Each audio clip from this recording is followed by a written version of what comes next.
j'ai besoin. La vie t'appartient.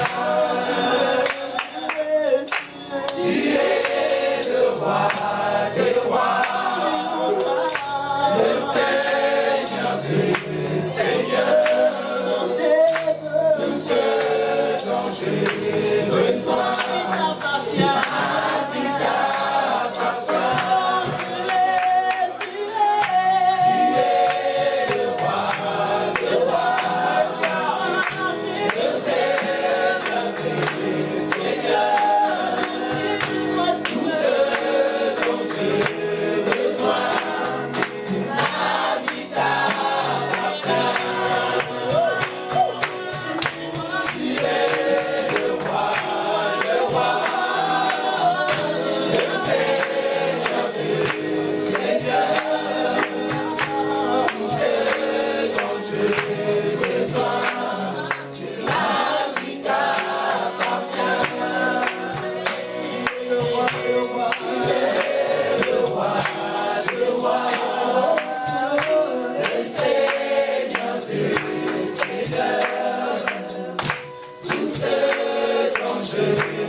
Chose dans ton monde, Seigneur, que je sois utile dans ton royaume.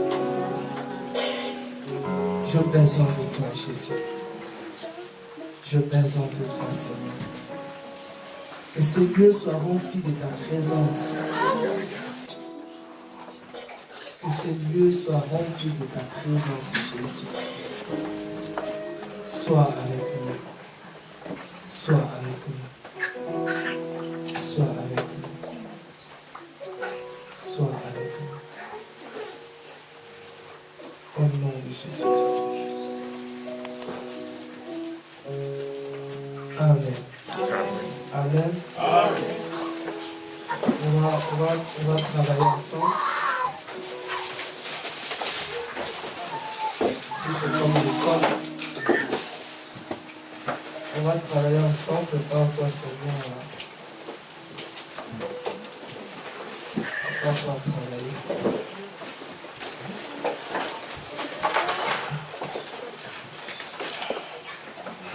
On est en train de parler de la maison de Dieu. Je ne sais pas comment le Seigneur va vraiment nous conduire. On va continuer à parler de la maison de Dieu. On va prendre 2 Timothée chapitre 2. On va vraiment travailler ensemble.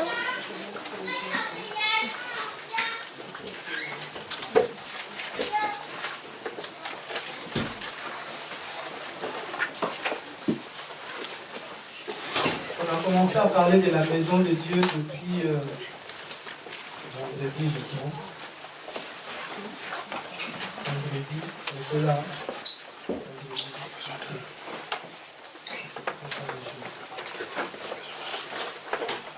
On a vu, selon Agé, que la maison de Dieu est abandonnée. Les gens sont plus préoccupés par leur maison que la maison de Dieu. C'est un passage que nous connaissons bien dans Agé chapitre 1er. On nous a tellement prêché là-dessus que les gens ont abandonné la maison de Dieu Et les gens prennent plus soin de leur maison que de la maison de Dieu. Et à l'époque, comme on s'est pensé que la maison de Dieu c'était les bâtiments là où on allait prier, on embellissait plus ce bâtiment-là pour dire voici la maison de Dieu. Et on ne s'est pas rendu compte que Jésus avait déjà donné l'ordre de détruire ce bâtiment-là. Parce que lui voulait bâtir une autre maison de Dieu. Alors c'était ça notre question, c'est cette nouvelle maison que Jésus avait bâtie, qu'on cherchait à embellir. Parce que Dieu, ce qu'on dit toujours, la forme des choses a changé, mais l'esprit n'a pas changé.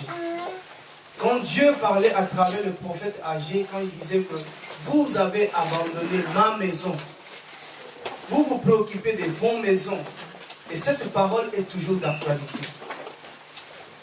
Et on remarque de plus en plus que les chrétiens abandonnent la maison de Dieu pour se préoccuper de leur maison.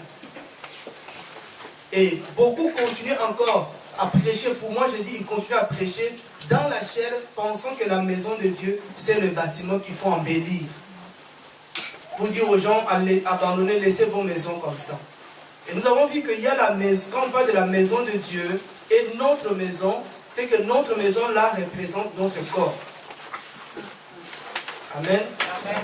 Notre corps et la maison de Dieu représente notre intérieur, notre cœur. Parce que la Bible dit que l'Esprit de Dieu habite en nous. C'est-à-dire qu'on a abandonné nos cœurs, on a abandonné vraiment le lieu de Dieu où Dieu habite. Maintenant, on est plus préoccupé par l'extérieur, par ce qu'on appelle les parures extérieures. Amen. Et aujourd'hui, on va passer à autre étape. C'est-à-dire qu'on nous a donné le conseil pour dire, préoccupons-nous d'abord de la maison de Dieu, du cœur, au lieu de se préoccuper de l'extérieur. Surtout que mardi, je pense mardi pour ceux qui étaient là, pour ceux qui étaient avec nous, Dieu nous a amené à comprendre que beaucoup de femmes aujourd'hui qui sont femmes, hein, qui sont mariées, qui ont des hommes, hein, là on s'adresse aux femmes mariées. C'est-à-dire qu'il y a beaucoup de femmes, ce qu'on ne comprend pas ce phénomène, c'est un phénomène, mais nous Dieu a essayé de soulever ça pour qu'on arrête. C'est qu'on a remarqué que nos femmes, quand elles sont à la maison, elles se délaissent.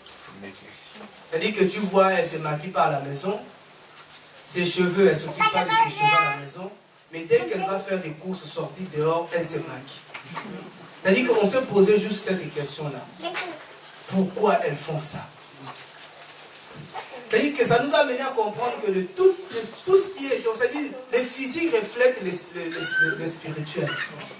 C'est-à-dire tout ce qu'on voit a des réalités spirituelles. Donc peut-être tu n'étais pas là mardi, voilà comment vous me regardez, parce que mardi tu n'étais pas là, vous dites mais c'est quoi ce problème? Et peut-être il y a des hommes aussi qui ont remarqué ça, c'est-à-dire que sa femme à la maison, elle se délaisse, comme chez nous au Congo on dit, tu es tsakatsanga. C'est-à-dire que tu te délaisses, vraiment parce que tu es à la maison, mal habillé, parce que, voilà, mais ton mari est là. Mais toi, dès que tu vas essayer de sortir, même pour faire des courses à côté là, tu vas prendre soin de toi, tu vas te maquiller. Or, la Bible nous dit que la femme, une femme, elle cherche à plaire à son mari. Et nos femmes cherchent à plaire à la rue. C'est grave. C'est grave. C'est-à-dire qu'une femme, elle cherche à plaire à son mari et l'homme aussi, il cherche à plaire à sa femme. C'est 1 Corinthiens 7 qui nous parle de ça. Si je ne suis pas en train d'inventer ça. Et pourquoi les femmes se maquillent pour aller dehors et à l'intérieur, elles ne se maquillent pas? Vous plaisez à qui dehors? Et nous sommes allés spirituellement aussi pour comprendre que tout chrétien est une femme de Jésus-Christ. C'est pour ça que tout homme, un enfant de Dieu, il cherche à plaire à son mari qui est Jésus-Christ. Et je voulais intituler le message d'aujourd'hui la crise spirituelle. 2 Timothée chapitre 2. Je ne sais pas comment l'Esprit va nous amener. Surtout c'est comme ça part comme ça. On sait où on commence, on ne sait pas où on va finir.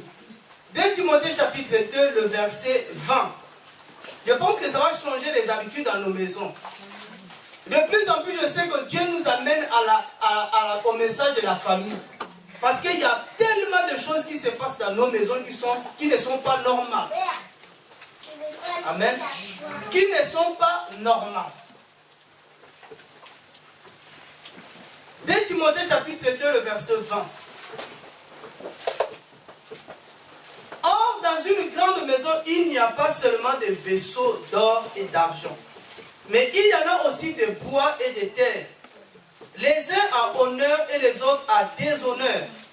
Si quelqu'un donc se purifie de ces choses, il sera un vaisseau sanctifié à honneur et utile au Seigneur et préparé à toute bonne œuvre. Dans une maison, nous sommes dans la maison de Dieu. Ici, la Bible nous dit que dans la maison, il n'y a pas que de vaisselle en or. Le terme plus simple, c'est vaisselle. Les vaisseaux, c'est aussi des vaisselles. C'est-à-dire que c'est aussi des vases dans d'autres versions. Il n'y a pas que des vases en or. Il y a des vases en or, il y a des vases en argent, il y a des vases en terre, en bois. Amen. Et Dieu dit que des vases qui sont en or, en argent, sont des vases qui sont des vases à honneur. C'est-à-dire des vases qui sont réservés, qu'on n'utilise pas à n'importe quel moment.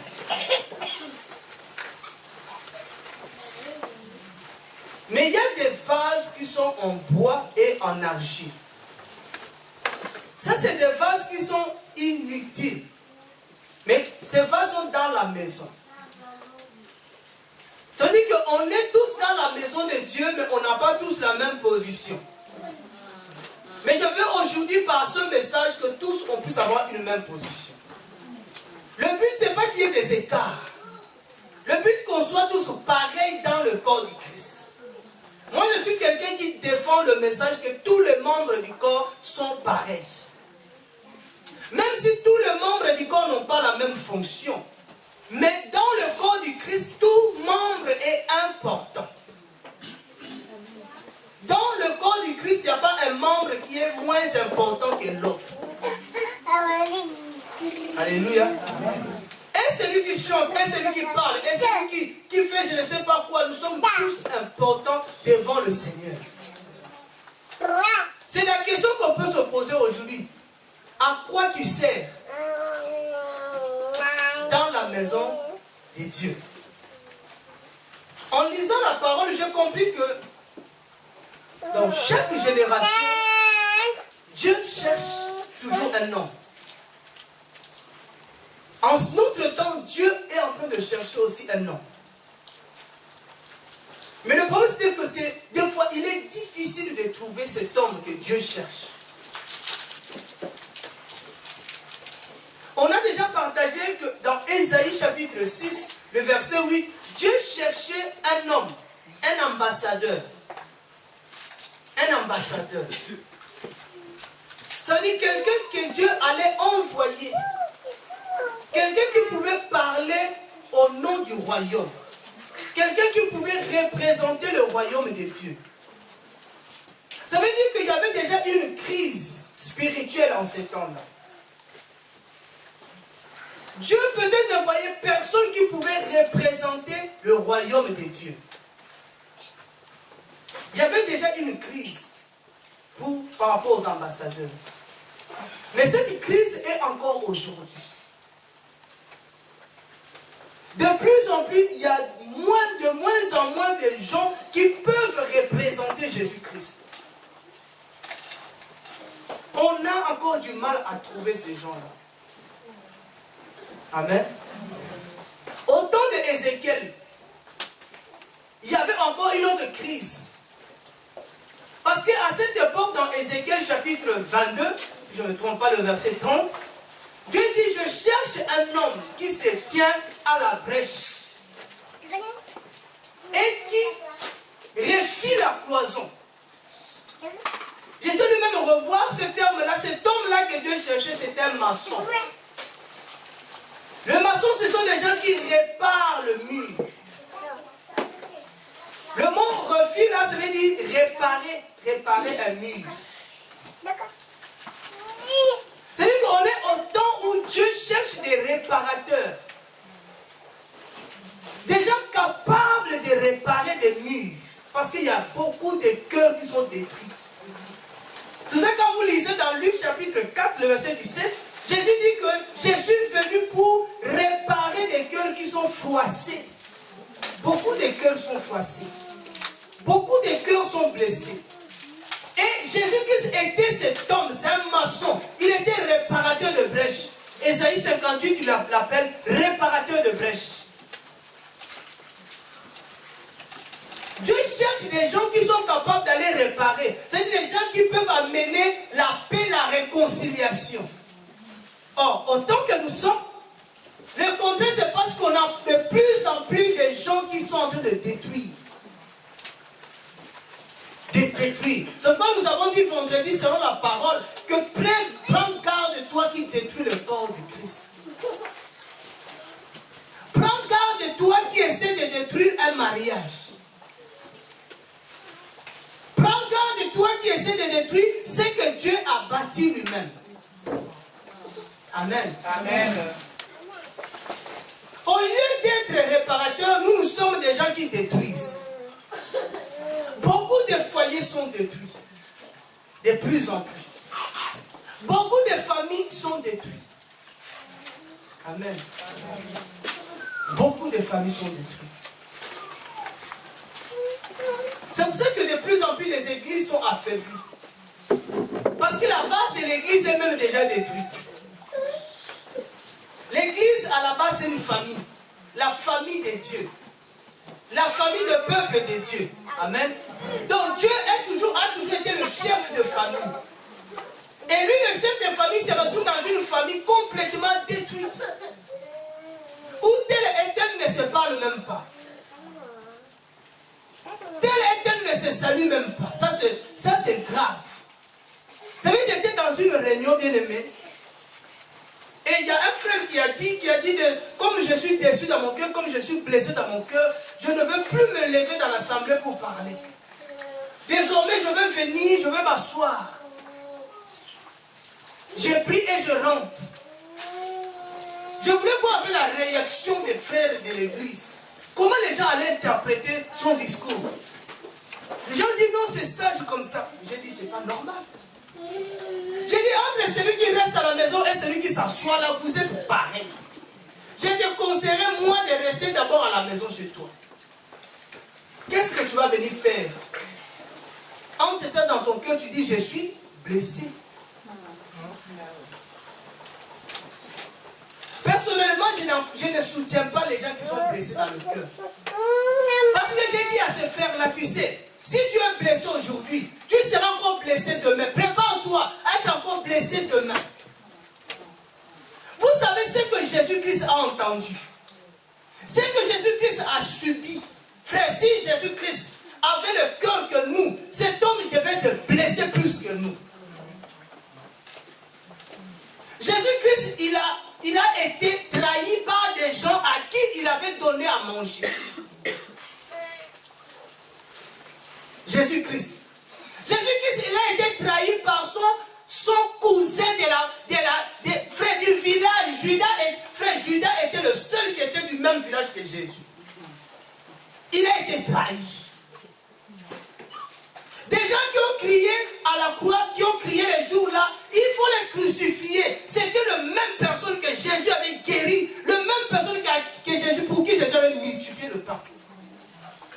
Vous imaginez la blessure que Jésus-Christ devait avoir. Mais Jésus-Christ n'était pas blessé. Alléluia.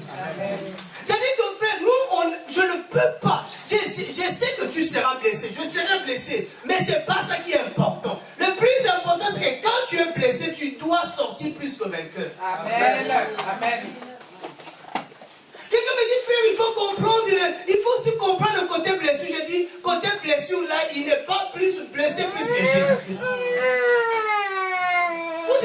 Vous voyez la croix que Jésus a portée.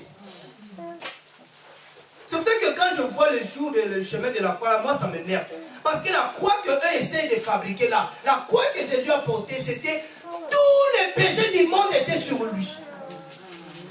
C'est pour ça que Jésus ne pouvait pas aller jusqu'à Golgotha. Mais il fallait un Africain. Les Africains sont costauds.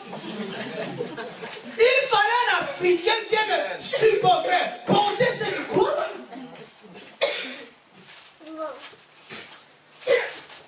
Il a porté la malédiction, frère. Cet homme, il devait être blessé, mais il n'était pas blessé. Ça veut dire que les paroles des hommes ne blessaient pas Jésus. Les réactions des hommes ne blessaient pas Jésus. Mais Dieu sait que parmi nous, nous sommes blessés. Moi, quand je regarde des fois les gens ici, je dis ça, c'est des blessés de guerre. C'est pour ça que je fais attention de ne pas vous blesser. Parce que je sais que vous êtes déjà blessés. Il y en a qui sont blessés par leur pasteur là où ils viennent. Même moi là, je dis, j'ai été blessé par un pasteur. Nous, on a failli ne pas servir le Seigneur. Hein. À cause de cet homme-là. Mais on était blessés. Mais comme si ça n'a rien fait à Dieu. Il dit, c'est par là que vous allez devenir forts. Amen. Alléluia. Amen. Ne pense pas que parce que tu es chrétien, tu n'auras plus de combat. Un chrétien qui n'a plus de combat, ce n'est plus un chrétien. Un chrétien, c'est quelqu'un qui est toujours en guerre. Alléluia. C'est quelqu'un qui est en guerre parce que c'est plus tu es en guerre, plus tu vas réaliser la grandeur de ton Dieu. Amen. Amen. Amen. Mais ne soyons pas de ceux qui blessent. Parce que la parole peut blesser. Faisons attention à ce que nous disons. Parce que ta parole peut blesser. Faisons attention à nos gestes. Nous ne sommes pas de ceux qui blessent, mais nous sommes des gens qui cherchent à consoler des cœurs. Alléluia. Amen. Un intercesseur, ce n'est pas seulement quelqu'un qui prie, mais c'est quelqu'un qui refuse les cloisons. C'est quelqu'un qui construit ce qui a été détruit. Amen. Parce que la définition qu'on avait de l'intercesseur, c'est quelqu'un qui prie seulement. Non, c'est quelqu'un qui peut aller intervenir. Pour dire que là, si la personne est blessée, il faut intervenir avec des paroles qui consolent, qui réparent. C'est ça Jésus-Christ. C'est l'homme qui répare. Mais c'est rare maintenant. C'est rare. Alléluia. Amen. Mais l'esprit que nous avons reçu, c'est l'esprit de Christ. Si tu entres dans une maison, quand tu sors de cette maison-là, il faut que les gens puissent entendre, puissent avoir la réconciliation. Mais comme la crise continue, au temps de Jésus-Christ, il y aura encore une autre crise. La crise des adorateurs. Alléluia. Et j'ai pensé que c'était seulement à cette époque, même ce temps-là, il n'y a plus d'adorateurs. Vous savez, il y a quelque chose qui me choque quand les chrétiens disent maintenant on va adorer Dieu. Maintenant, vous voyez le mot maintenant. Maintenant on va adorer Dieu. C'est-à-dire tu adores Dieu à des moments. Toi tu adores Dieu à certains temps. Ça me fait mal personnellement. C'est-à-dire que je comprends que tu définis mal l'adoration. Parce que tu as été déformé. Moi tu dis tu as été déformé. On t'a dit que l'adoration, c'est quoi? C'est dire ce que Dieu est. Maintenant on va adorer Dieu. Maintenant on va adorer, il y a un modérateur là qui dit maintenant on va adorer Dieu. Et tout le monde commence aussi, soi-disant, à adorer Dieu. Frère, depuis le matin, tu n'as pas adoré Jésus. Tu viens adorer Jésus à 15 heures. C'est pas ça l'adoration. Ça c'est encore louer le Seigneur. L'adoration c'est ta vie. L'adoration c'est une offrande qui est agréable à Dieu. L'adoration, quand je dis j'adore Dieu, c'est ma vie qui adore Dieu. C'est pas ma bouche. Et Dieu dit que il est temps que les vrais adorateurs doivent l'adorer en esprit et en vérité. C'est pour ça qu'il y a un groupe qui dit qu'on va au lieu d'adoration. Et ils ont un lieu d'adoration. Mais ils ne se rendent pas compte que le seul lieu physique d'adoration, c'était Jérusalem. Israël, pour adorer Dieu, Israël allait à Jérusalem. Au temple de Salomon. Le temple de Salomon, pour votre information, n'existe plus.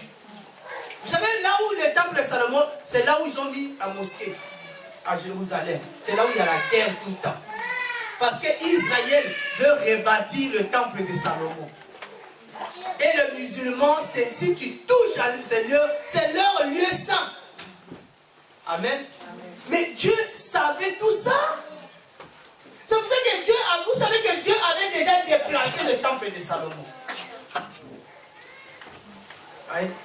Dieu savait que s'il laissait le temple là, ce temple allait amener des problèmes. Dieu, il avait déplacé déjà le temple de Salomon. Il a mis ça où? Au Congo? Hein? Alléluia. Dieu, il a déjà déplacé le temple de Salomon, qui était son temple physique. Il a mis ça en toi, dans ton cœur. Il dit maintenant qu'il faut m'adorer en esprit et en vérité. Voilà ce que Dieu cherche. Et quand on dit en esprit, beaucoup ne comprennent pas. Il faut dire selon l'esprit. C'est mon esprit qui adore Dieu.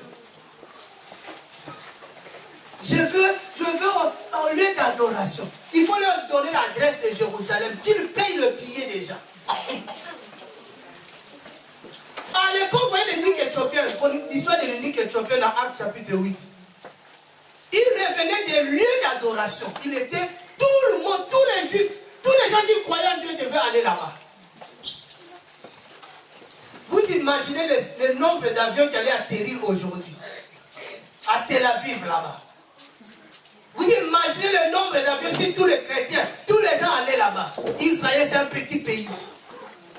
Israël c'est un petit pays. Mais Dieu il est fort. C'est pourquoi que j'aime Dieu parce que Dieu est un aigle. Dieu c'est quelqu'un qui voit loin, il voit là où l'homme ne voit pas. C'est pour ça que même toi tu n'es pas encore arrivé. Là où toi tu ne vois pas de ta vie, Dieu a déjà vu ta vie. Alléluia.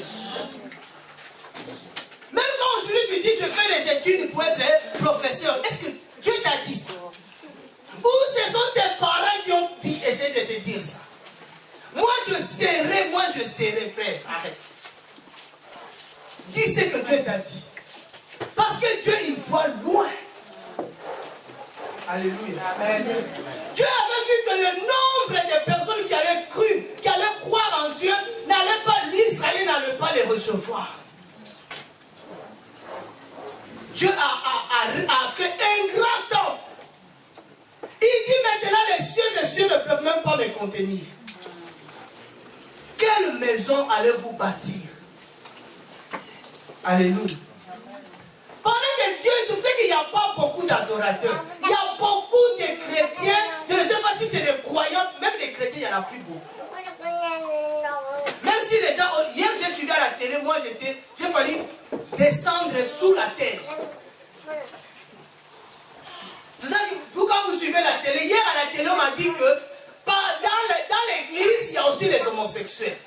J'ai dit, il fallait que je vérifie aussi ici là. Dans quelle église il y a les homosexuels? Qu'est-ce qu'on appelle l'église?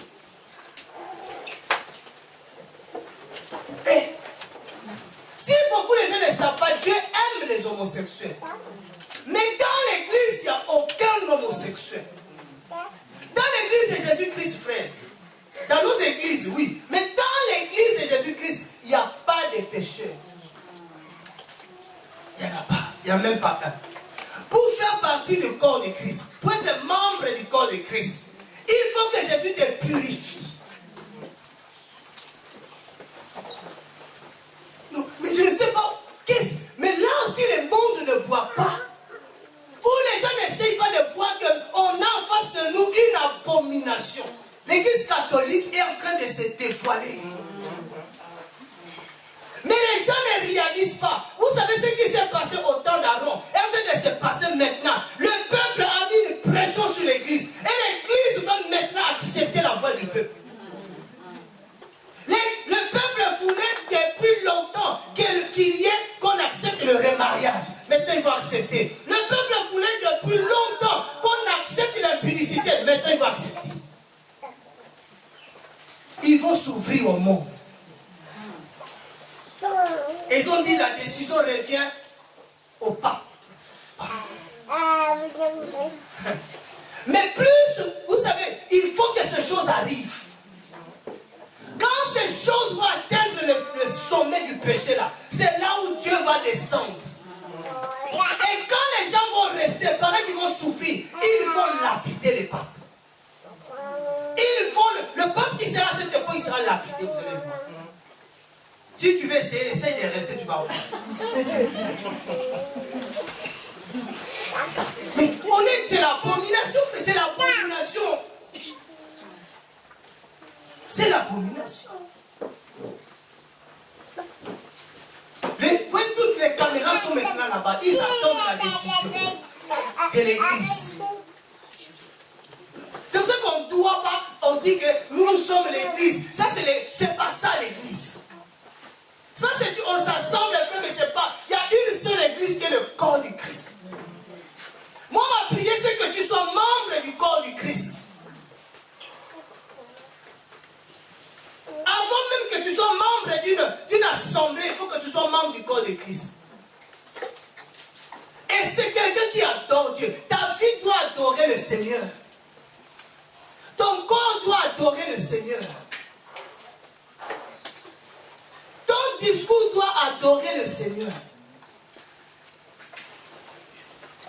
Adorer le Seigneur, ce n'est pas le fait de se prosterner quelque part. Maintenant, c'est l'heure d'adoration, c'est pas ça, frère. Même quand tu fais les courses, tu dois adorer le Seigneur. Amen.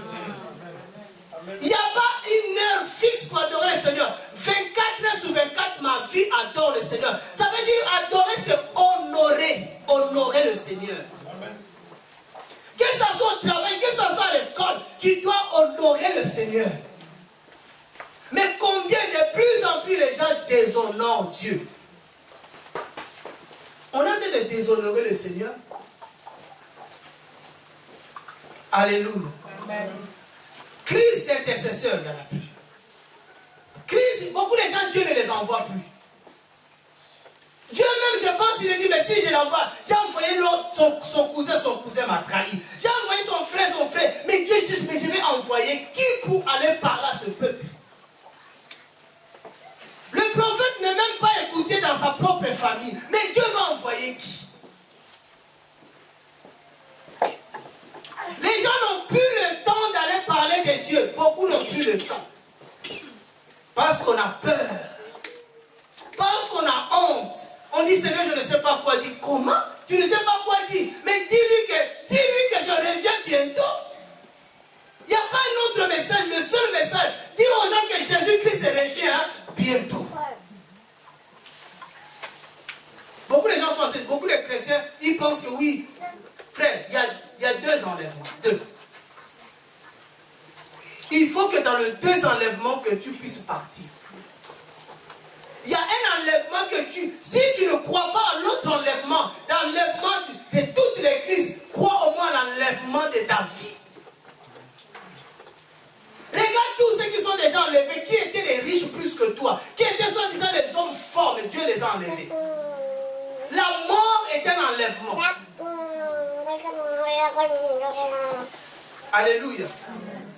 La mort est un enlèvement. La mort peut nous surprendre. La mort peut arriver à n'importe quel moment.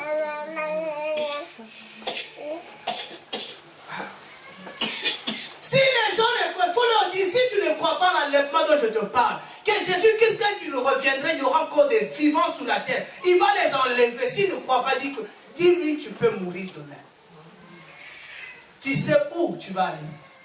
Est-ce que tu sais ce que tu vas devenir?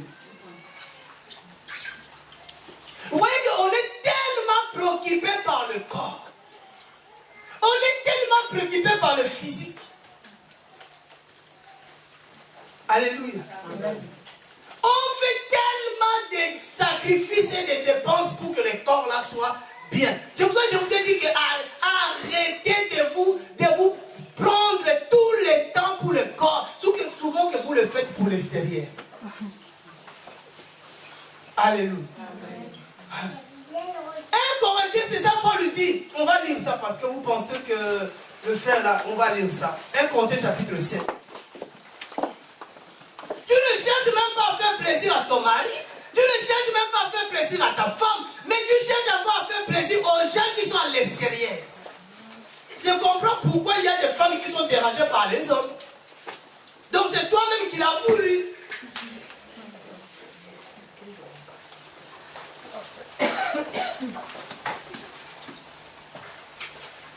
1 Corinthiens chapitre 7, le verset 32.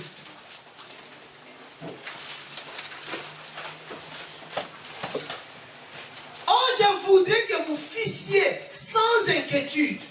Celui qui n'est point marié a soin des choses qui sont du Seigneur.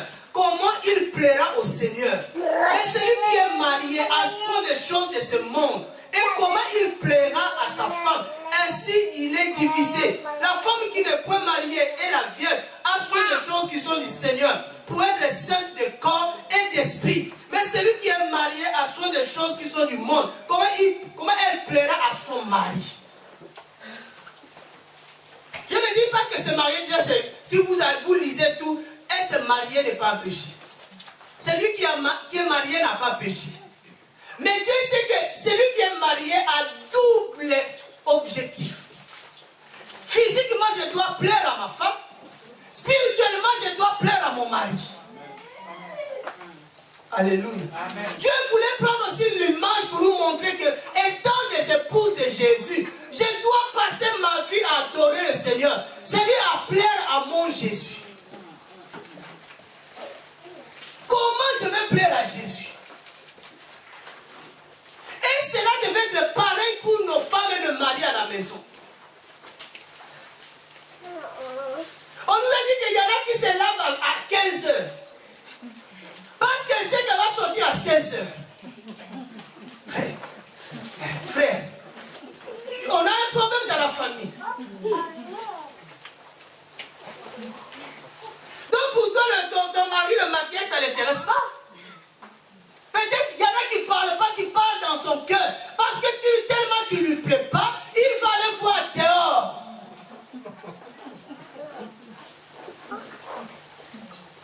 Nous allons vraiment voir des maris qui parlent.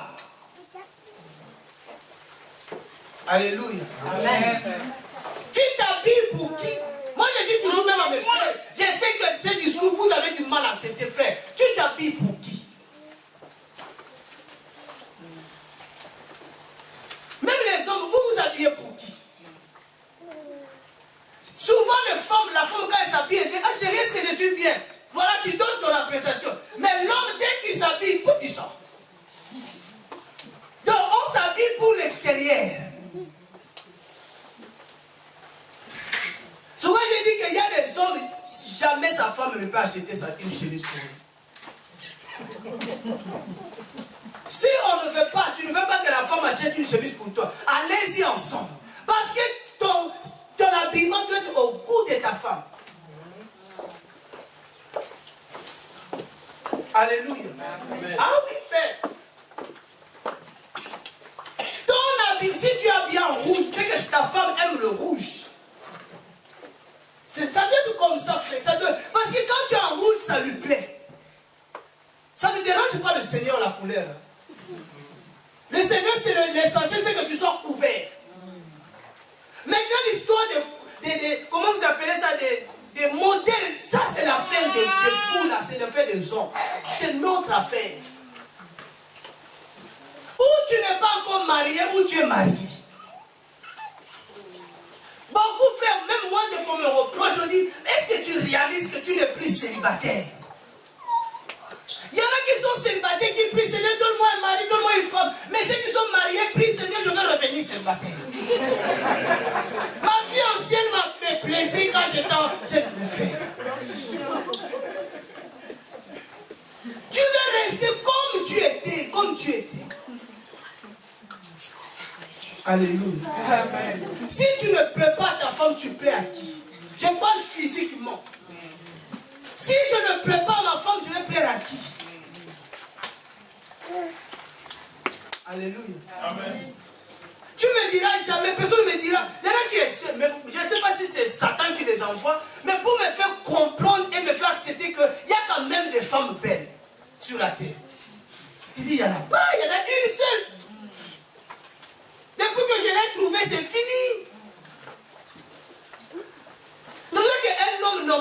on doit s'habituer à ne plus regarder. Nous qui sommes mariés là, on ne peut plus regarder d'autres femmes. Tu as vu la soeur là? Non, elle était comment, je ne sais pas. J'ai pas eu le temps de la regarder, frère. Mais il y en a quand ça te regarde, de la tête jusqu'au pied, de pied jusqu'à la tête. Frère, vous allez faire des accidents, il y a des accidents de voiture. C'est ça la cause. Tu regardais devant ou à côté. Mais on a un travail à faire. Vous savez, les gens qui sont mariés, si tu ne peux pas aussi chercher à plaire à Dieu si tu ne plais pas à ta femme. Je ne peux pas plaire à Dieu si je ne plais pas à mon mari. La femme doit chercher à plaire à son mari. Et femme, l'église. L'église doit chercher à plaire à son mari qui est Jésus-Christ. Spirituellement, je ne cherche pas à plaire à un pasteur. Je ne cherche pas à plaire à un frère. Mais je cherche à plaire à mon époux. Quand tu plais à Jésus, tu seras cet homme que Jésus cherche dans ces temps de la fin. Il cherche un homme fidèle. Regardez Proverbe chapitre 20.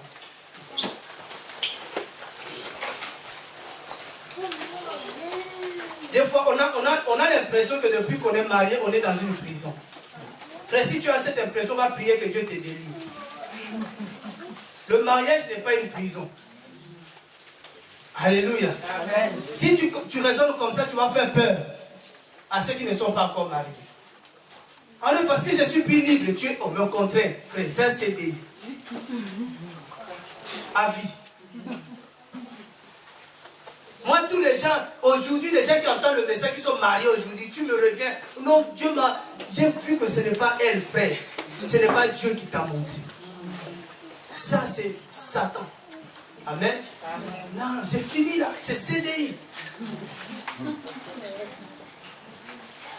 Moi-même, je disais que par rapport au ministère, il y a des CDI, je ne peux plus signer. Je dois bouger, moi. Je peux aller avoir un travail terrible. Proverbe 20, le verset 6. Crise d'intercesseurs, crise d'adorateurs, crise d'ambassadeurs. Et même aujourd'hui, il y a la crise des hommes fidèles.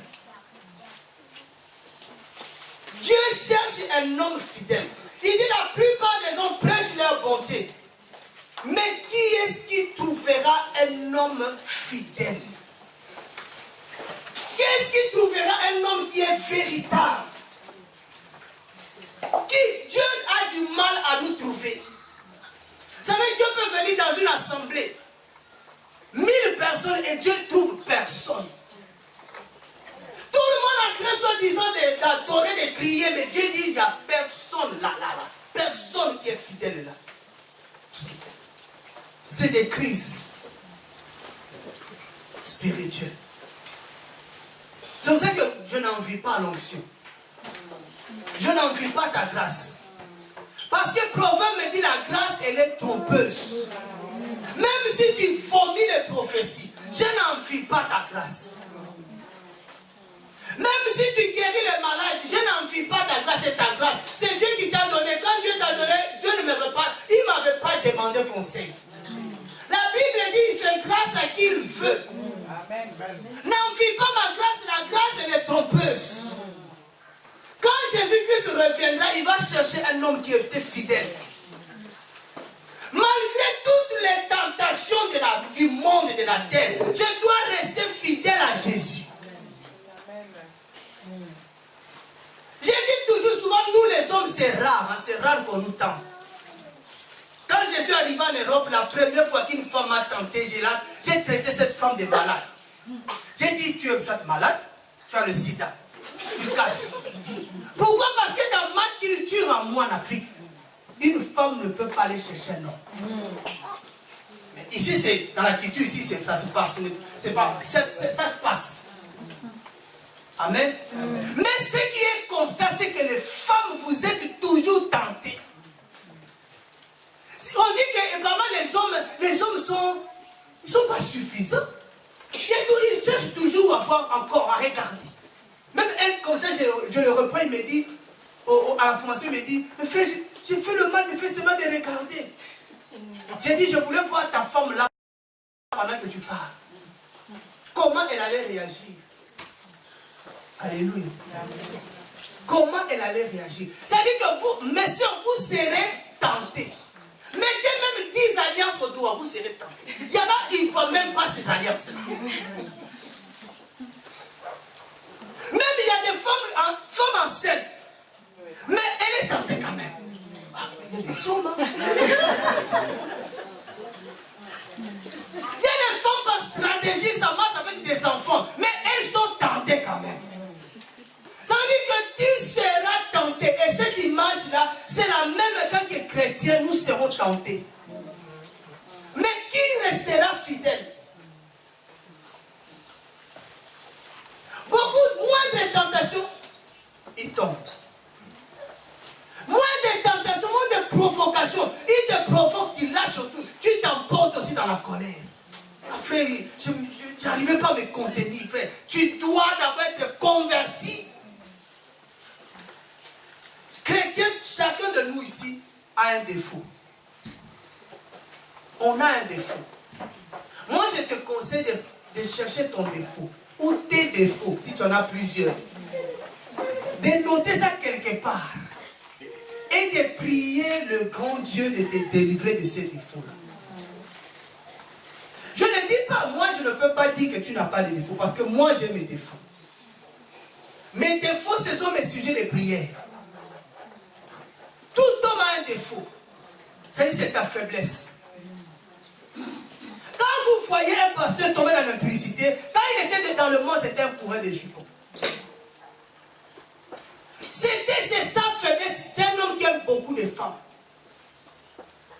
Si quelqu'un vole de l'argent, c'est sa faiblesse, c'est l'argent. Et quand tu sais que c'est ta faiblesse, c'est l'argent, dès que tu vois l'argent, tu dois voler. Et vous dites pas voler, déplacer. Comme ça, toi, tu l'as déplacé. Qu'est-ce qu'il faut prendre des dispositions pour ne pas prendre l'argent des gens? Je vous ai dit, Satan, la première tentation de Satan, quand Satan est venu tenter Jésus, c'était quoi? La nourriture. Jésus aimait manger. Parce que vous ne savez pas, il a jeûné combien de fois? Vous savez combien de fois Jésus a jeûné? La Bible parle une fois. Et même les pharisiens sont allés le voir, ils ont fait un reproche à Jésus, ils disent, tu manges beaucoup. C'est dans la Bible, je mens? C'était là, Jésus, il avait du mal à jeûner, frère. Je ne sais même pas si vous trouvez vous la force de jeûner comme vous jeûnez là. Le jour que Dieu m'a dit de jeûner, j'ai dit, Seigneur, est-ce qu'on peut consulter un peu la parole? Alléluia. Amen. Parce que beaucoup de chrétiens pensent que parce qu'ils vont gêner, Dieu va exaucer. Frère, ça c'est la religion. Alléluia. Amen. Les pharisiens, ils ont dit à Jésus, toi tu gênes beaucoup. Mais Jésus, comme il parlait à Jésus, il a dit, mais Jean ne mangeait pas. Vous dites, Jean il ne mangeait pas. Maintenant moi je mange, vous dites, moi je mange beaucoup. Jésus mangeait beaucoup. Toi aussi peut-être c'est ton défaut. Alors qui sera tenté là? Une femme qui sait que cet homme il mange beaucoup, le pasteur là il mange beaucoup. Ah, c'est fini.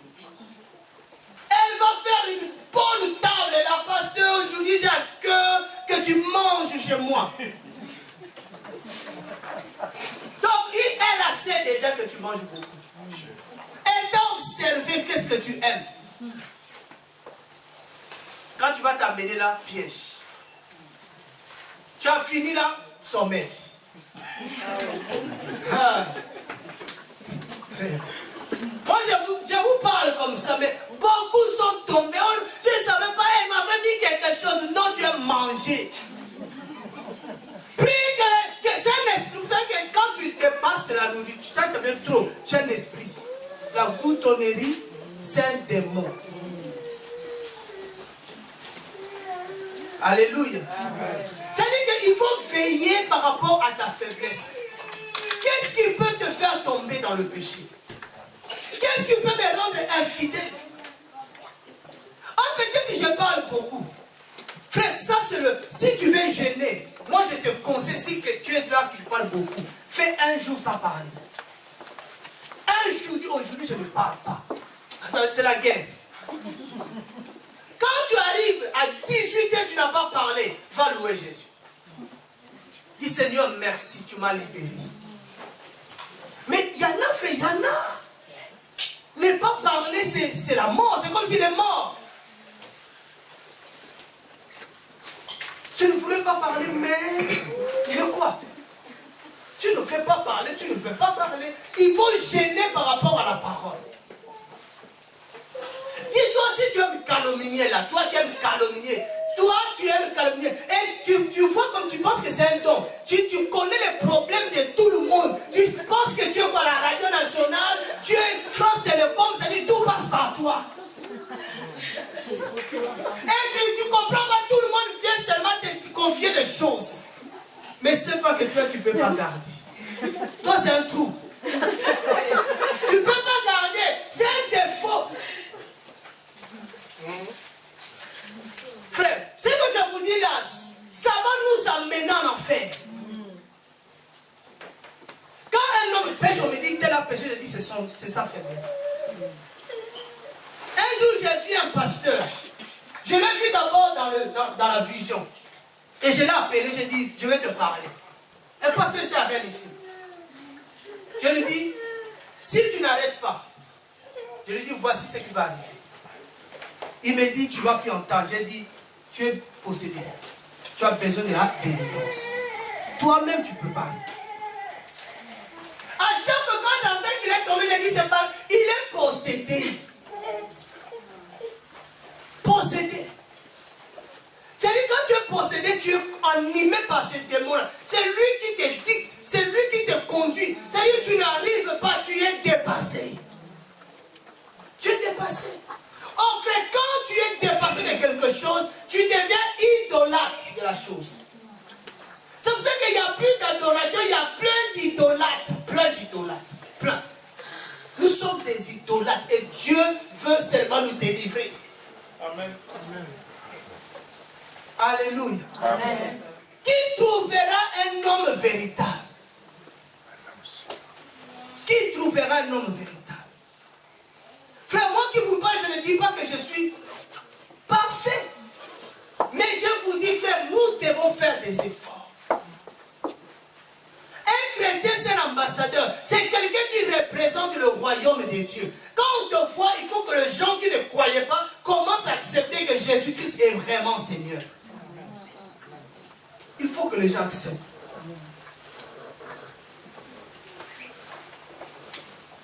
L'église, dans l'église de Christ, on ne peut pas, frère, on ne peut pas, que les gens ne peuvent pas rester le même sans changer. Tu peux venir aujourd'hui, tu viens tel que tu es. Quelqu'un m'a fait sortir cette parole-là. Il m'a dit, qu'est-ce que Dieu a dit? Venez tel que vous êtes. Donc moi je viens et il vient, mais il est resté comme ça. J'ai dit, ça fait combien d'années que tu es dans le Seigneur? Et depuis que tu es venu, tu es resté polygame. Bon, mais Dieu m'avait dit que je viens tel que je suis. J'ai dit, mais après, il faut que tu changes. Il t'a accepté polygame, mais tu dois changer. Il y en a des fois, il te met devant des dilemmes, il dit, mes frères, maintenant, je vais prendre qui? Entre les deux, je vais mettre. Tu frère, il y en a un que tu aimes. Tu ne peux pas aimer deux femmes. Impossible. Tu trompes un. Alléluia. Personne ne peut nous tromper que j'aime les deux de la même façon. C'est faux. C'est faux.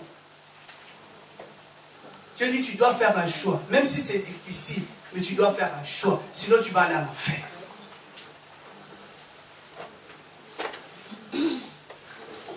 Il y en a même pour me casser, pour me casser, dit frère, je te vois comme le frère, je dis, je ne suis pas comme ce frère-là, moi.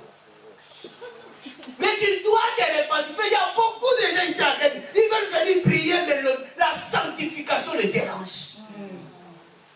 Il me téléphone devant la maison. Quand on va parler, il pense qu'il veut penser comme lui. Il dit, tu dois te repentir. Même, pourquoi même tu m'as appelé même? Ça passe beaucoup par le téléphone ici à Rennes. Même si tu es resté 10 ans avec cette femme, de ces deux femmes-là, tu vas laisser une. Tu dois quitter deux ou séparer. Qu'elle fasse sa vie. Même si vous avez, frère, même si vous avez fait des enfants, ce n'est pas une raison.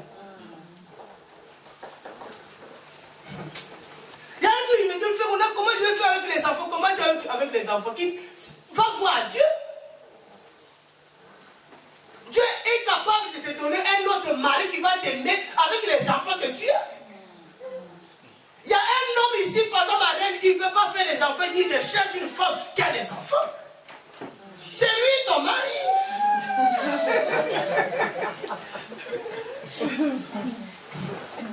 Vous savez, si vraiment les gens, à un moment donné, je pense, quand c'est l'esprit, les témoins vont peut-être toujours venir. Un est venu, enfin les témoins à la maison me dit, les gens traitent mon mari des sorciers. Je dis, déjà, ce n'est pas ton mari, c'est un sorcier.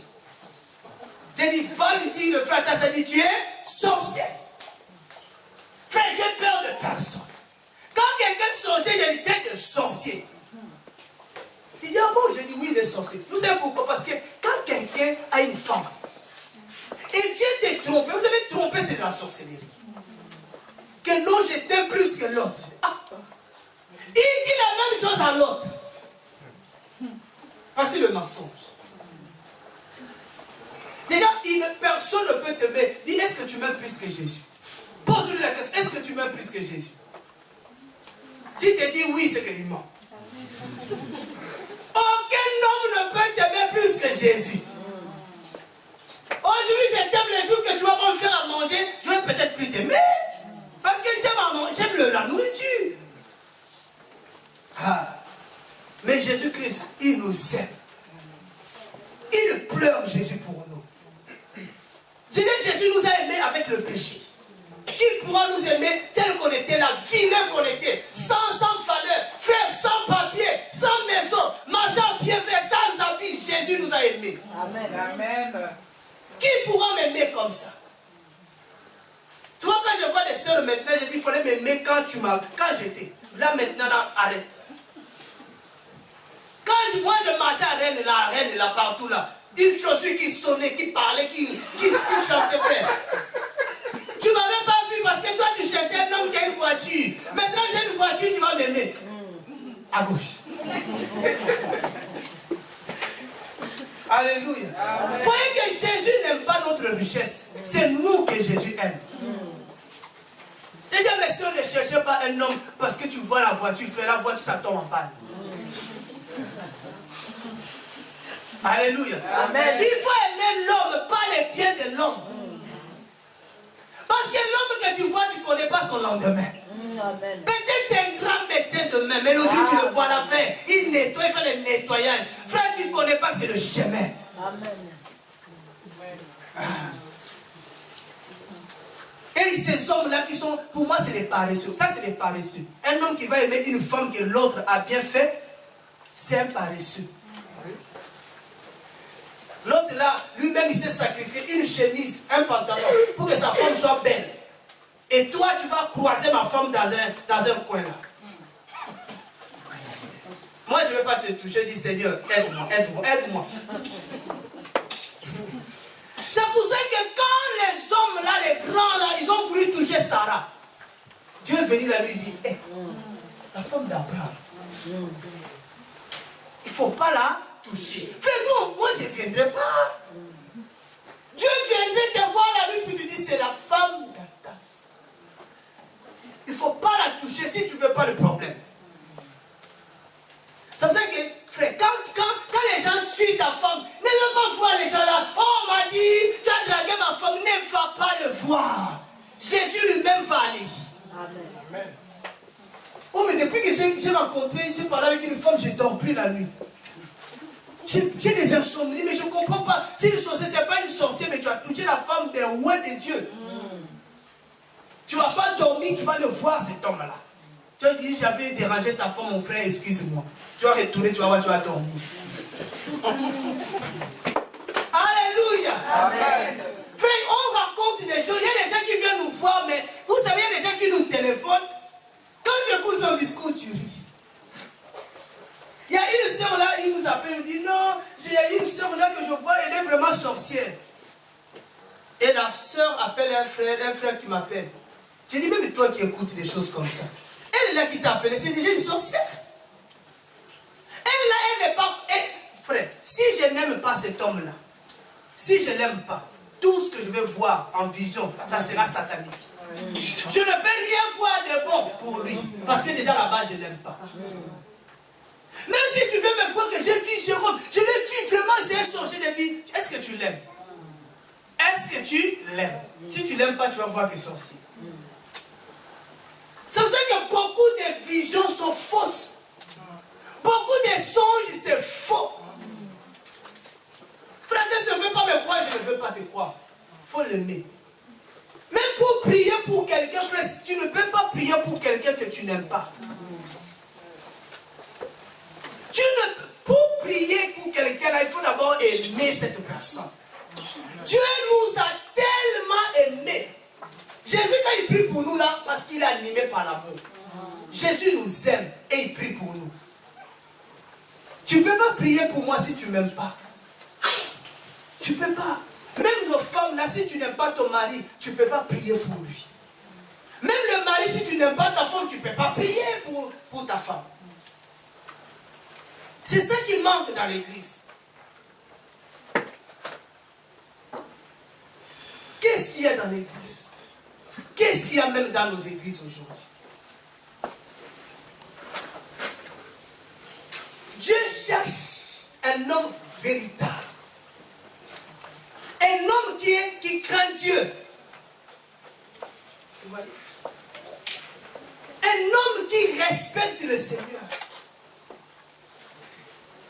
N'insultez pas les gens qui vous draguent. Ne les insultez pas. Il faut leur répondre doucement. Si cet homme est marié, dis-lui, honore ta femme, respecte ta femme. S'il n'est pas marié, dis-lui, aime d'abord Jésus avant de m'aimer. Parce que tu ne peux pas m'aimer si tu n'aimes pas réellement Jésus.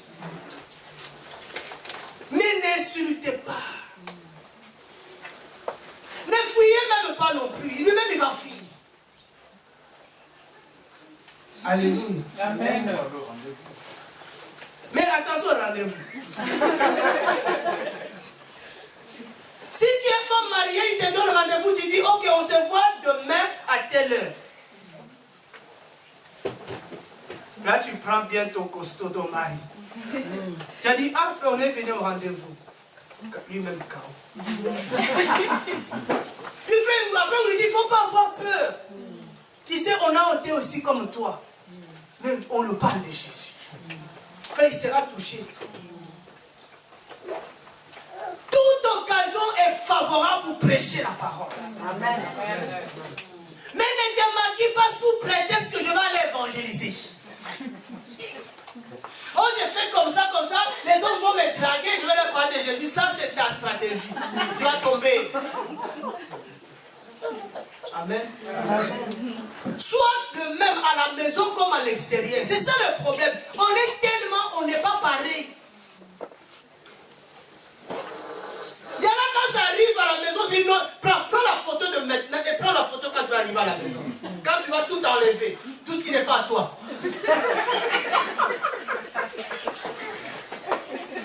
Si tu vois vraiment que ce n'est pas toi, tu dis il faut que j'arrête.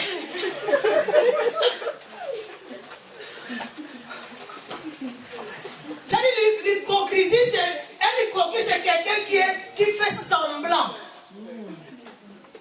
Semblant. Alléluia. Amen. Prends soin de toi, mais fais n'exagère pas. Si tu n'es plus toi, il y a un problème. Alors maintenant, on donne toutes les raisons du monde, tous les complexes qu'on a. C'est des complexes qu'on a. Et là, parce que j'ai trop de boutons, frère. Il y a des boutons, frère. Il faut prier aussi. Ça peut disparaître. Maintenant, c'est les exotiques qui font disparaître les boutons. Frère, tu veux te maquiller, ne dis pas le bouton. Alléluia. Amen. Il n'y a plus les gens qui craignent Dieu. Il y en a plus de plus en plus. Et c'est le temps de la fin. Plus on va à la fin, plus les gens abandonnent. Parce qu'on n'arrive plus à courir. On n'arrive plus à tout respecter. On n'arrive plus. Seigneur, on n'arrive plus, Seigneur. Comment on va manger si on ne triche pas? Quelqu'un qui dira, ma femme, toi si tu n'arrives pas à avoir le travail, il faut travailler ton CV. Travailler mon CV. Oui, il faut ajouter des choses, des expériences, comme ça ils verront que tu as beaucoup d'expérience. Tu dis, c'est à cause de ça, on va mourir de faim. Mais il y en a, ils ont travaillé leur CV, ils sont là. Moi j'aime Jésus parce que Jésus te voit. Va changer ton CV là. Si tu n'as pas fait de formation, ne mens pas. Tu vas rater des formations comme ça. Il y a un travail, on cherche quelqu'un qui n'a pas d'expérience. Toi, tu as trop d'expérience. Oh, ces expériences-là, ce sont des fausses expériences. Tu vas même travailler à Paris sans habiter à Paris. C'est nous-mêmes qui fermons les portes du travail des fous. Amen. J'ai le permis, tu as le permis. Bon, on te donne la voiture, tu vas chercher quelqu'un qui a le permis pour venir te chercher. Si c'est moi là, tu vas dormir là-bas.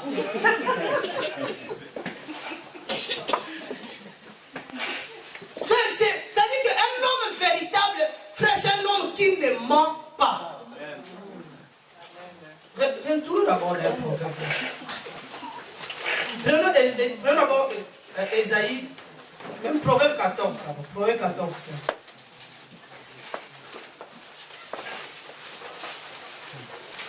Un homme véritable que Dieu cherche, là, c'est un homme qui ne ment pas. Trop de mensonges dans nos églises. Proverbe 14, verset 5. Ah, quelqu'un peut lire ça, vous-même lisez ça.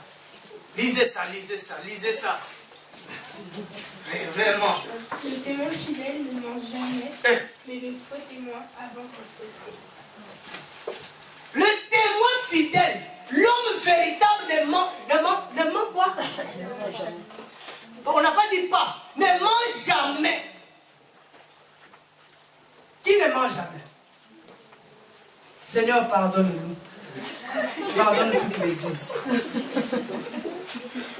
Pardonne toute l'église, Seigneur. Alléluia. Amen. Voici là où le Seigneur veut nous amener. Dieu fait un homme fidèle, un homme véritable, un enfant de Dieu véritable. C'est quelqu'un qui ne ment jamais. Celui qui était où dit la vérité.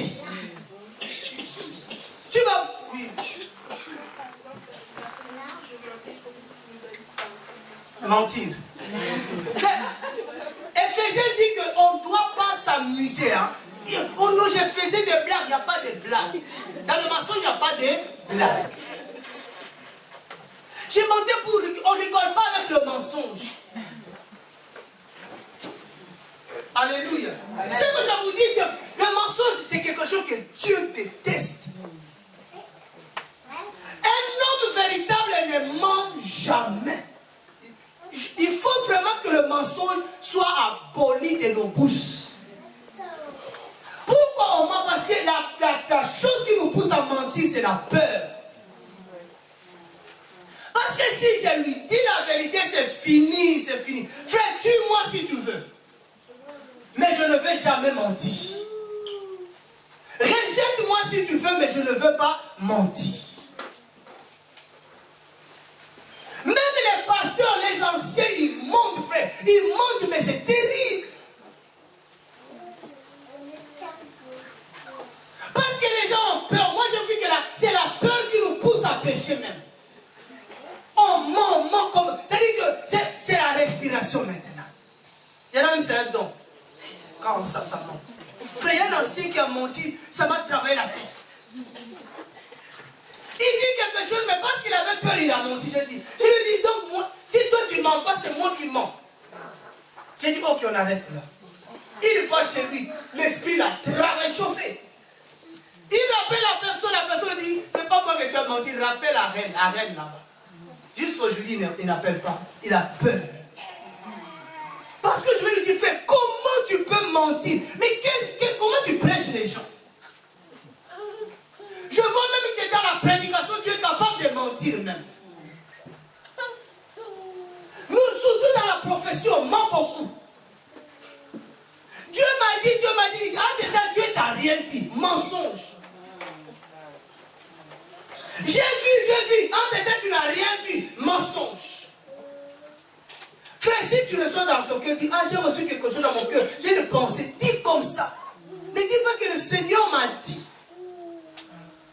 Et s'il ne t'a pas dit, sois simple, sois toi-même, c'est-à-dire sois vrai. Qui va te tuer si tu dis que non, j'ai dit dans mon cœur ça? Qui va te tuer? Pourquoi dimanche on t'a pas vu? Dis la vérité, dis que non, je préfère rester à la maison, méditer, prier, j'avais à cœur de rester. Non, non, frère, mais on ment beaucoup. On n'est pas fidèle à Dieu. Dieu déteste. Moi-même, quand les gens condamnent Adam, moi je dis Adam, quand Dieu l'a trouvé, il a dit Adam, tu es où? Il a dit. Qu'est-ce que tu as fait? Il a dit. Et là, Dieu l'a sauvé. Il a dit, j'ai fait ce que toi tu m'avais. J'ai péché là. Mais après, maintenant, il a faussé. Oh non, ça cause de la femme. Frère, tu as péché seul. N'implique pas les autres. On ment beaucoup.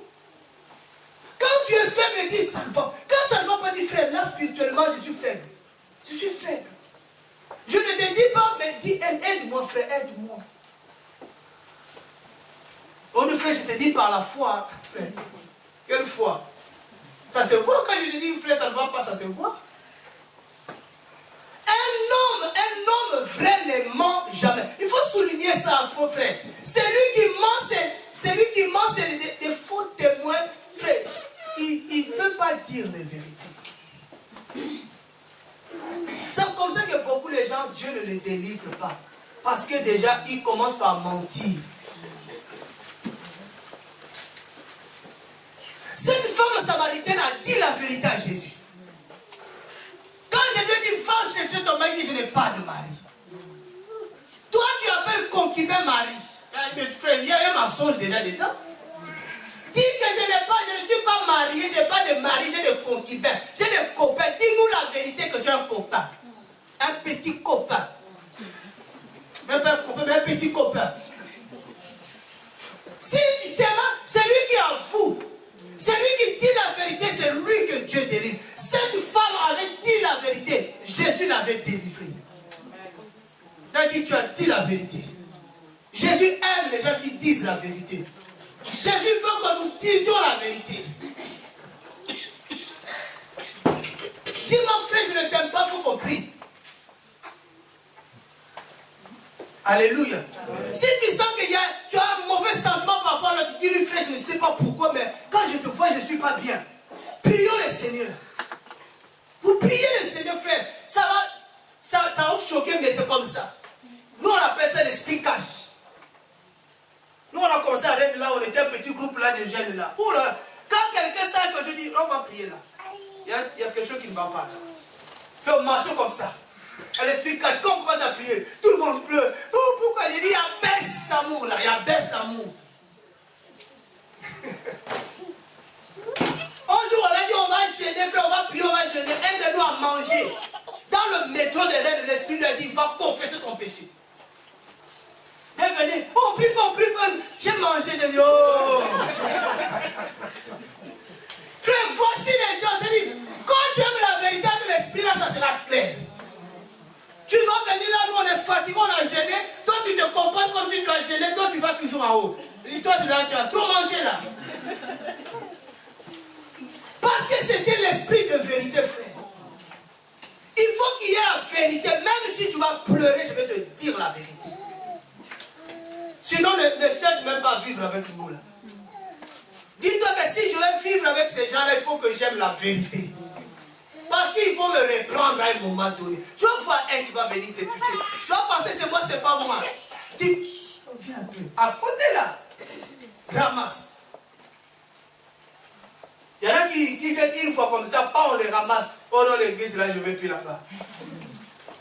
Frère, alléluia. Amen. Un homme véritable n'aime pas le péché. Un homme véritable n'aime pas le mensonge. Il ne ment pas. Il paye le prix de la vérité. Alléluia. Amen. Tu ne veux pas, tu dis je ne veux pas. Tu ne peux pas dire je ne peux pas. Il ne faut pas mentir. Il y en a tellement, ils ont peur de leur pasteur. Mais je ne peux pas, mais comme c'est le pasteur, il fait quand même hypocrite. Tu vas mourir comme ça. Parce que tu as peur du pasteur, tu fais quand même. Tu as peur de papa, tu fais quand même.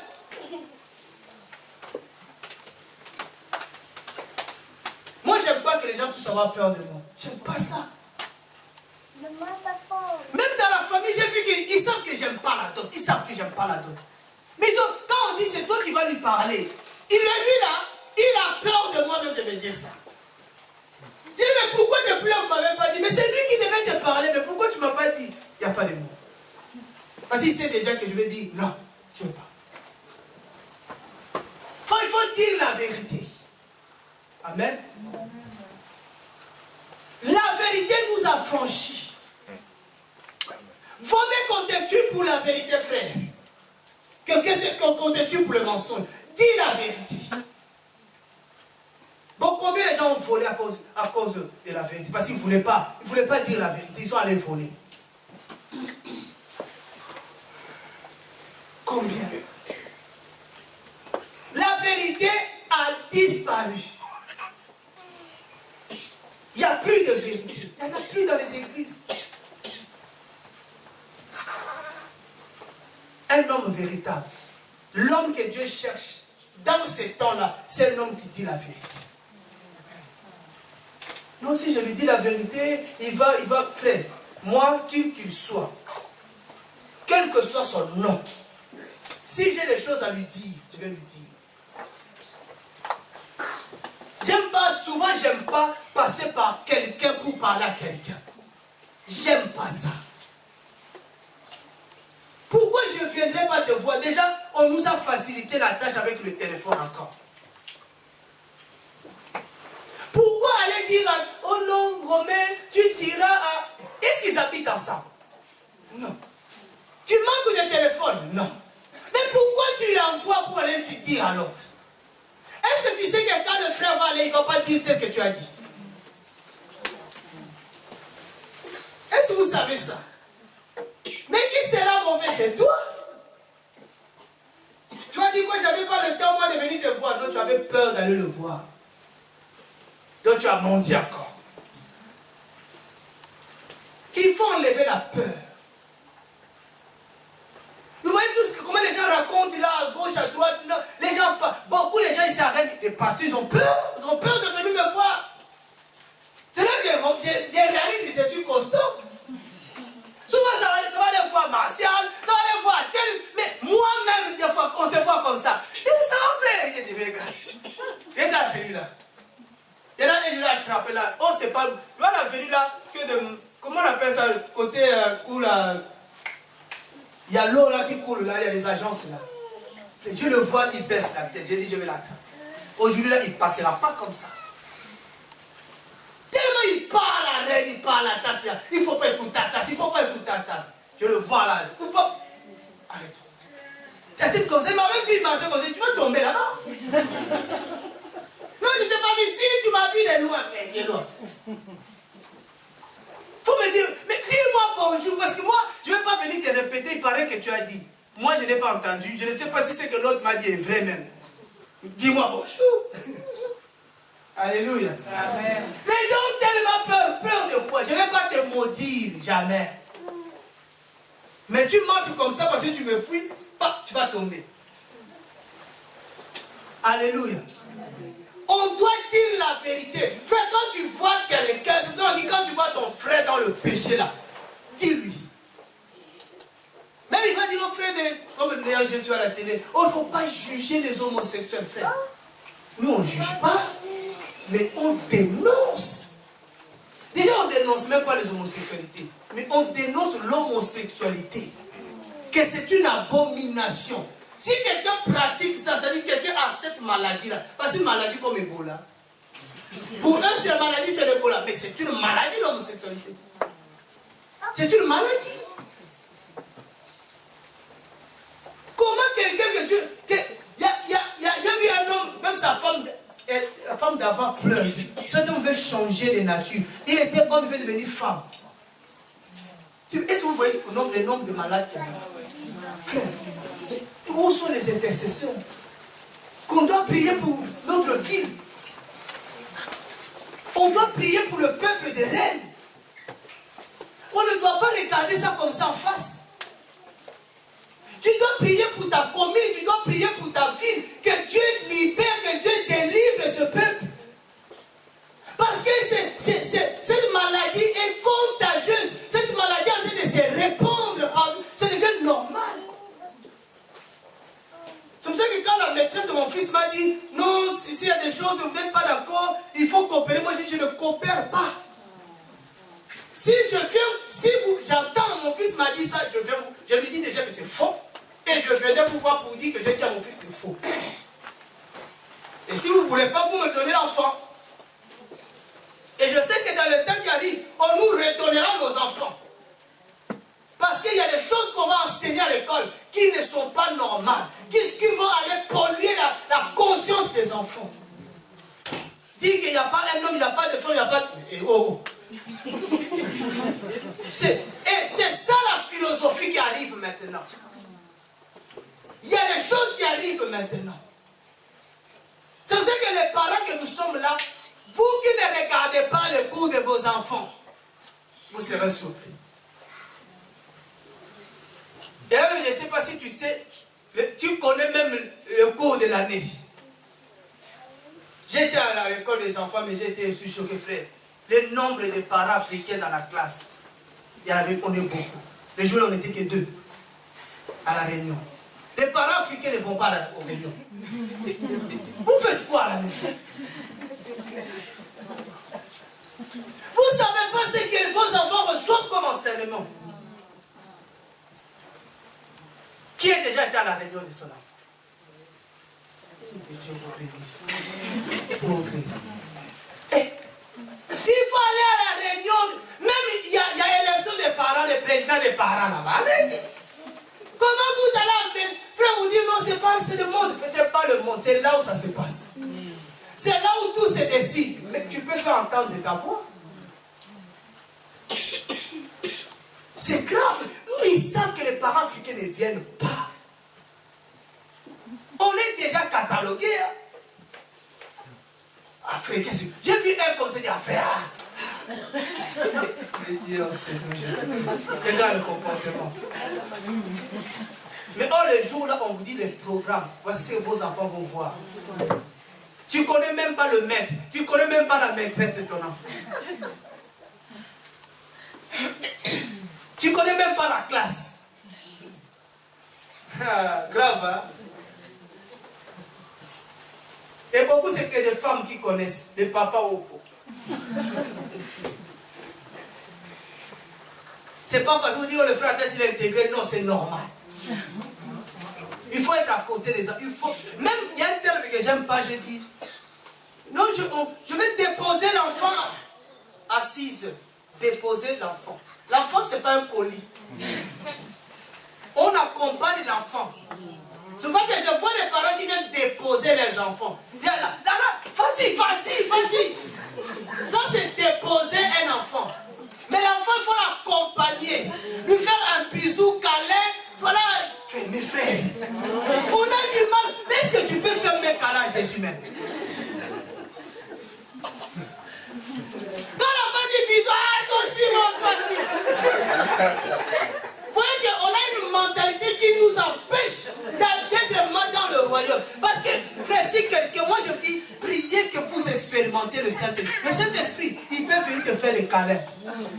Tu vois quelqu'un qui est là, il rigole tout seul, mais qu'est-ce qu'il... Frère, le Saint-Esprit, il m'a déjà chatué comme ça. Le Saint-Esprit. J'ai commencé à rigoler. Le Saint-Esprit, il aime bien jouer avec nous. Il reste avec nous, frère, le Saint-Esprit. Mais quand toi, jouer avec ton enfant, jouer.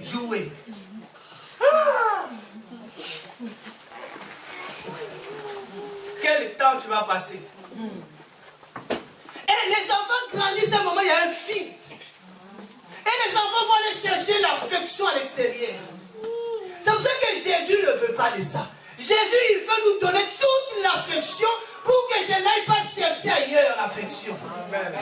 Si vous regardez, quand quelqu'un n'avait pas l'amour de son père, Jésus vient lui donner ça. Tu n'avais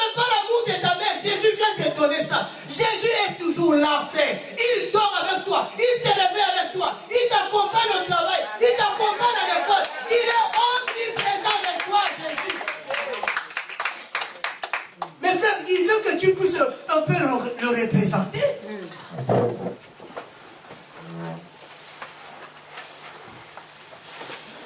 Beaucoup ont besoin que Jésus les apprenne à faire comment.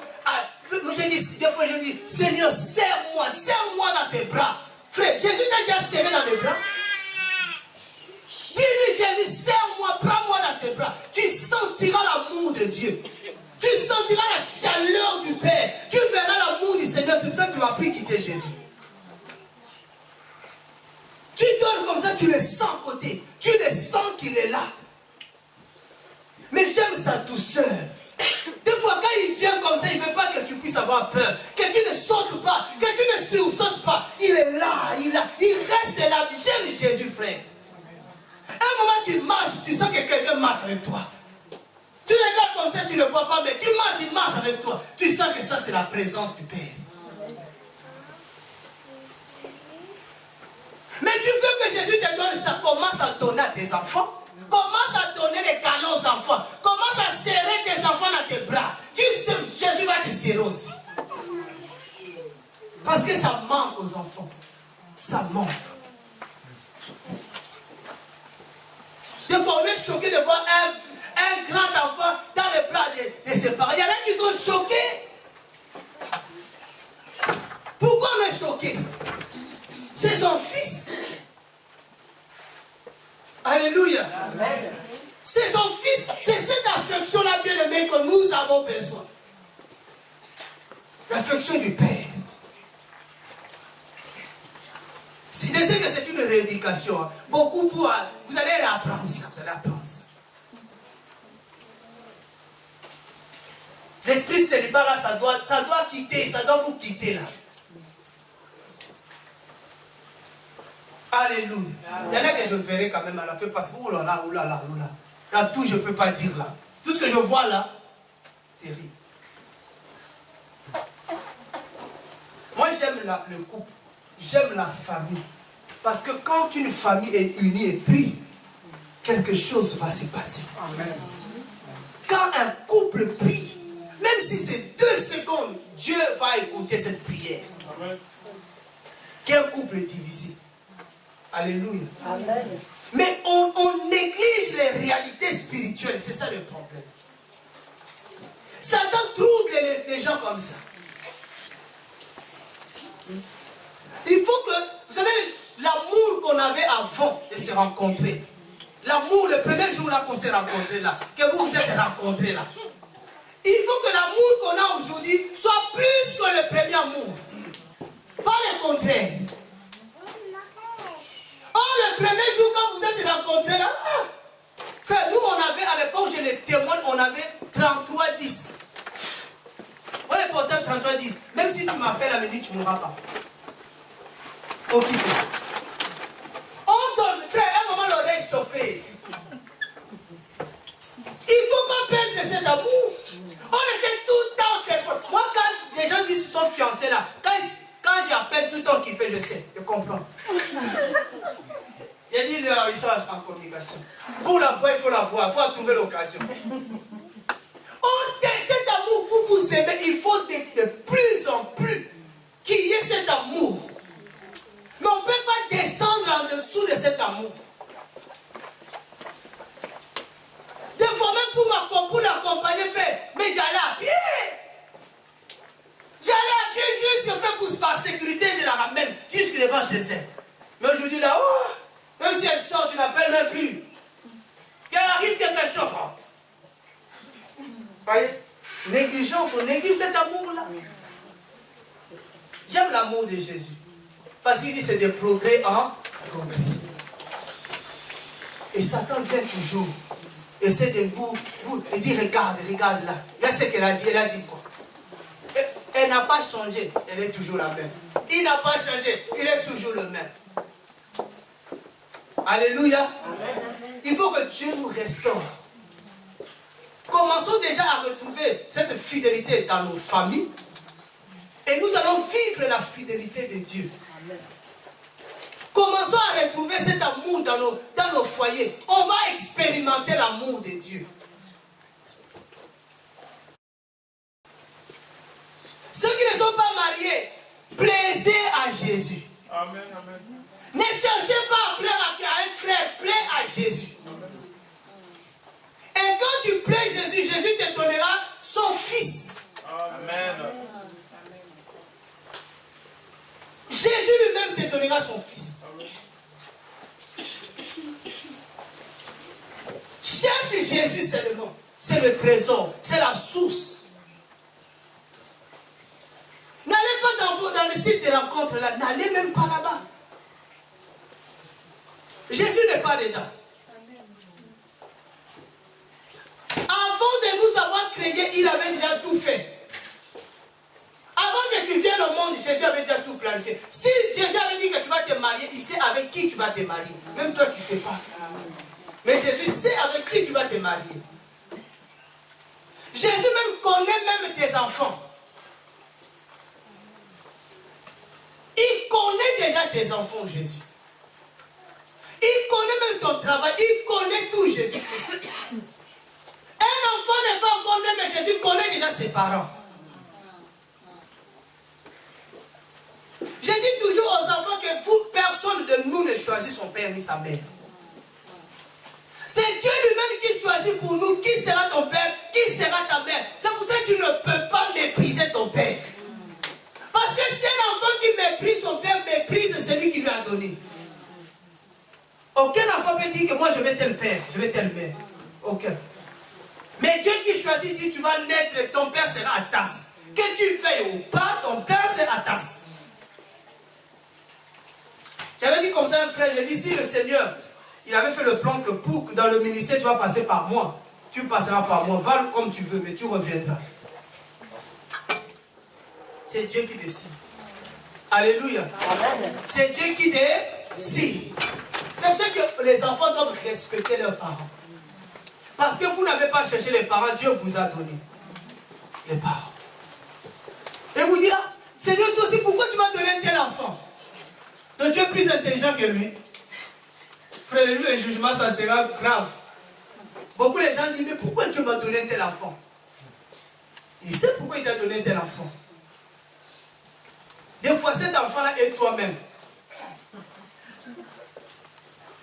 Alléluia. Ce que cet enfant fait, c'est ce que toi tu faisais. Tu faisais à papa aussi. Ou tu faisais à maman aussi. Prie seulement le Seigneur, Seigneur, pardonne-moi. Je reconnais mes fautes. Tu faisais parler papa, tu faisais parler maman. Toi-même maintenant, ça arrive aussi. Dieu voulait seulement que tu arrives, tu réalises et que tu pries maintenant le Seigneur. Si les enfants qui sont là entendent, arrêtez seulement.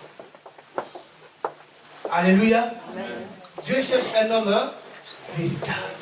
Un homme qui est vrai. Moi j'aime des frères et des sœurs qui sont vrais avec moi. Ce sont des gens qui ne me caressent pas. Les gens qui sont capables de me dire la vérité. Si je mal dis, il me dit frère, tu as mal parlé. Si je mal, je ne suis pas bien, il me dit frère, c'est pas bien. C'est ça un frère. Pas les gens qui sont toujours frères, tu fais bien, tu fais bien, tu fais bien. Vous allez m'emmener en affaire. Moi je préfère ne pas vous avoir des gens comme ça. Alléluia. C'est pour ça que moi je ne serai pas ce frère-là qui viendra toujours te faire des compliments. Si tu n'es pas bien habillé, et si c'est une soeur, je viens jamais te voir. Il y a paf! Quelqu'un vient te voir, direct. Moi j'aime, il y a des gens qui me protègent quand même. Amen. Amen. Mais à quoi tu sers? Dans le corps du Christ. Amen. La question est restée là. Quel type de vase es-tu?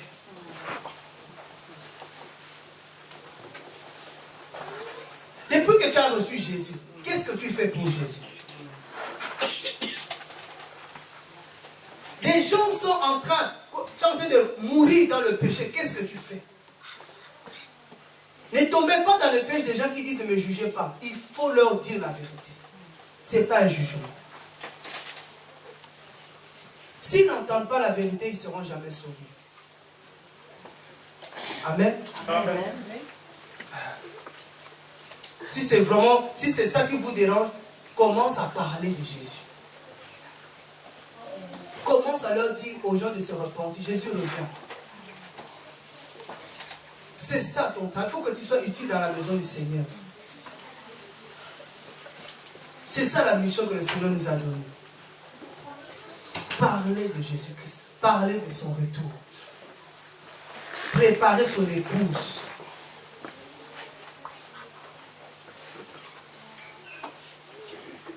Alléluia. Et le reste, on verra après dans la maison quand même comment ça se passe chez vous à la maison. Ça fait longtemps quand même que Jésus allait dans la maison. Pour savoir si ça va. Plus il y a des mariages, il faut qu'on fasse quand même un tour.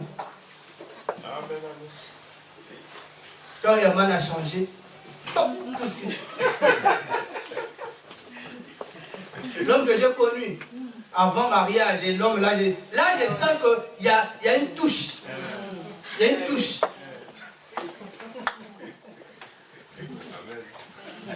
Il y a une touche là. Là, oh là là, ça vient que de commencer. Amen. Il y a une touche. Amen. Amen. Gloire à Jésus. Amen. Moi, je vous continuer. De toute façon, des gens comme Herman et Grace, des gens comme Jolie, Romain, tous les gens qui sont là, c'est des gens qui ne sont pas ou fatigués de m'écouter, mais vous m'avez beaucoup écouté. Demain, c'est à vous maintenant de parler aux autres. Moi, je ne peux plus continuer à parler aux gens qui veulent se marier. Et c'est à vous de leur dire. Mais qu'est-ce que vous allez leur transmettre? Sinon que vous-même. Il dit, regarde-moi. Je m'habillais comme ça, maintenant on m'habille. Des fois, les gens me disent, frère, rase-toi. Frère, si je ne me rase pas, parce qu'on ne veut pas que je me rase. Donc, le mec dit, il y a des choses que vous ne pouvez pas me demander, frère. Il y a des gens qui vont très loin, très loin. Tu penses que de moi-même, je vais dire, je vais rester comme ça. Frère, préoccupe-toi de mon âme, pas de mon corps. Alléluia. Parce que c'est déjà un ministère là-dedans. Ne vous prenez pas la tête, non, on va arranger le pasteur. Il ne faut pas faire ça. Priez pour moi. Amen. Amen. Conseillez-moi, je suis d'accord. Ne me touchez pas. Moi, je veille par rapport à ça, je veille. Même pour les autres, je veille. Même si vous ne me voyez pas, mais je regarde. Amen. Il faut qu'on se réveille, bien aimé. Ne t'inquiète pas de ton lendemain. C'est lui qui t'a créé, il sait pourquoi il t'a créé. Ne t'inquiète pas. Mais dis-toi une chose, j'ai été créé pour lui. C'est Dieu qui m'a créé. Dis ça dans ton cœur. C'est Dieu qui m'a créé. Dieu ne t'a pas créé pour t'abandonner. Il ne t'a pas créé pour que tu souffres éternellement. Il ne t'a pas créé pour que tu meurs. Dieu t'a créé pour lui, pour que tu lui donnes la gloire. Quand les gens te verront, ils vont glorifier le Seigneur. Ils vont élever ton Dieu. Parce qu'ils vont voir la gloire de Dieu sur ta vie. Il faut que tu commences à dire, je suis la gloire de Dieu. Quand les gens te verront, ils vont glorifier le Seigneur. C'est ça qu'il faut que tu te dises. Amen. Amen. Donc je vais m'arrêter là.